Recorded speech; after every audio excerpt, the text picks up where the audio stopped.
இதுல யார் ஜெயிச்சா நல்லா இருக்குன்னு நினைக்கிறீங்க? யார் ஜெயிச்சா நினைக்கிறீங்களா? வருஷம் போன வருஷம் ஸ்டாலின் ஜெயிச்சிருந்த வாட்டி என்ன பண்ணிக்கிறாப்ல?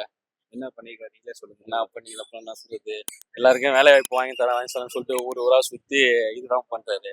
நம்ம சீமான் அப்போதுல இருந்து நாம் தமிழ் கட்சின்னு சொல்லிட்டு உருவாக்கி போட்டுருந்தாங்க. நான் எப்பயுமே சீமானு தான் ஓட்டு போட்டுறேன், விவசாயத்துல தான் ஓட்டு போடுறேன். இப்போ திடீர்னு விஜய் நிக்கிறாப்புல. இப்போ விஜய் பாக்குறத சீமானு பாக்குறதான்னு பாக்குறாங்க.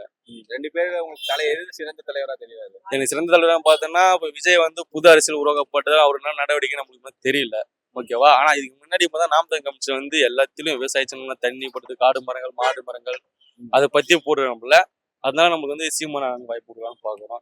ஒரு பக்கம் பார்த்தா சீமான ஏடிக்கு போட்டியோ ஒரு பேச்சு சரியில்லை, டிஎம்கே கிட்ட கூட்டணி போறது காசு வாங்கி போறது அப்படின்னு சொல்றாங்க. இருந்தாலும் நம்ம அண்ணனை பத்தி விடுறதுனால நம்ம ஓட்டு திமுக எதிர்த்து தானே பேசுறாரு முழுக்க. அப்படி பேசுறது ஒரு பக்கம் புறக்கணிக்கப்படுறதா காசு வாங்கிட்டு பேசுறாப்புன்றாங்க. அப்படியெல்லாம் இல்லை. என்னைக்குமா நம்ம நாம் தமிழ் பேச்சு தாங்க, விவசாயிச்சு தான் ஓட்டு தான் நம்ம ஓட்டு. பட் அவரு கூட்டணி எல்லாம் ஜெயிக்க முடியும் தனியா? கூட்டணி இத்தனை வருஷம் இல்லாம இத்தனை இழுக்காடு இல்லாம அண்ணன் தனிச்சு நிக்கிறாங்களே, அதுவே நம்மளுக்கு ஒரு கெத்து தானே. இப்போ கூட்டணி இல்லாம இப்போ ஒரே சொன்னா இப்போ சென்னை தொகுதியில ஸ்டாலினோ விஜயோ நாம் எந்த கட்சியும் வர சொல்லுங்க, தனித்தனி கட்சியா கூட்டணி இல்லாம எந்த கட்சி ஓட்டு நம்ம அதிகமா அப்படி சொல்லி பார்ப்போம். எந்த கட்சி கூட்டணி இல்லாம கூட்டணி இல்லாம எந்த கட்சியும் இல்லை.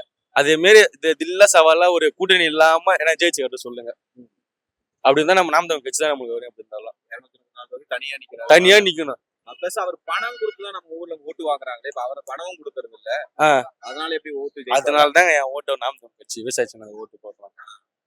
அவர் பணம் கொடுக்காதனாலதான் நீங்க பணம் கொடுத்து ஓட்டு எதுக்கு வாங்கணுன்ற நானு. அது ஆதி காலத்துல இருந்தே நம்ம எப்படி சொல்லுது, இந்த டிஎம்கே ஏடிஎம்கே அம்மாச்சும் சரி இருந்தாச்சும் சரி ஓட்டருக்கும் கொழுப்பு அணிக்கு 100 ரூபா ஓட்டு கொடுத்து விலை வாங்கினதுனால இது தலைமுறையா இப்படிதான் போகுது. காசு கொடுக்காம ஓட்டு போடவே மாட்டேன். டிஎம்கே ஏடிஎம் எந்த கட்சியும் இல்ல காசு கொடுக்காத ஓட்டுன்னு பாத்தீங்கன்னா நாம் தமிழ் கட்சி மட்டும்தான். 30 லட்சம் ஓட்டு காசு கொடுக்காம வாங்கிருக்காங்க. ஆமா, ஒரு வருஷமும் ஓட்டு நீங்க ஏறுறத தவிர இறங்க மாட்டேது ஐயா. அதனால நம்மளுக்கு தோத்தாலும் ஜெயிச்சாலும் வெற்றி நிச்சயம் வரைக்கும் போராடும் நாம் தமிழ் கட்சி வெல்லும். கண்டிப்பா வெல்லும் ஐயா. நன்றி.